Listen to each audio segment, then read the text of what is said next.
L'opposition est aussi satisfaite car Étienne Tshisekedi, le leader de l'UDPS, a été reçu par François Hollande, le président français, à Kinshasa.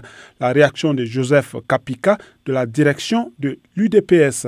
Notre message n'a pas été ignoré dans la mesure où il s'agisse d'abord de la délégation canadienne conduite par les deux premiers ministres, le fédéral et le provincial. Tous deux ont refusé de prendre langue avec Joseph Kabila au motif qu'il est mal élu. Et c'est ça que nous avions souligné. De deux, le président François Hollande, qui n'est pas de moindre, a bien dit que le choix du peuple doit être respecté. Ce ne sont que des mots. Ce sont des mots, c'est de la non-violence qui ont leur place. Le président Abdou Diouf, le secrétaire général de la francophonie, à la fin de son discours dit dans ces grands pays, etc., il y a des problèmes dont nous devons parler sincèrement et y apporter des solutions.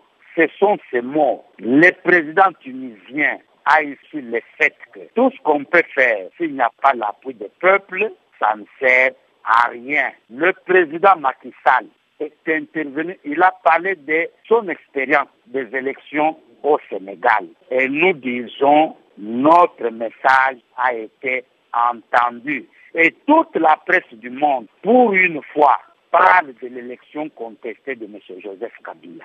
Nous étions contre le sommet et notre voix a été entendu. Oui, Étienne Tshisekedi a été reçu par François Hollande à la résidence de France. Quel était son message? Étienne Tshisekedi n'est pas allé pleurnicher pour demander une légitimité de la France et donc de la communauté internationale. Il a été élu par le peuple congolais, c'est de là qu'il tire sa légitimité.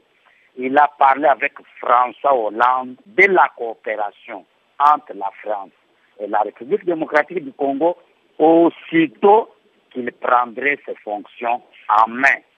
Parce que tous les Congolais savent qu'il a été élu, la communauté internationale aussi.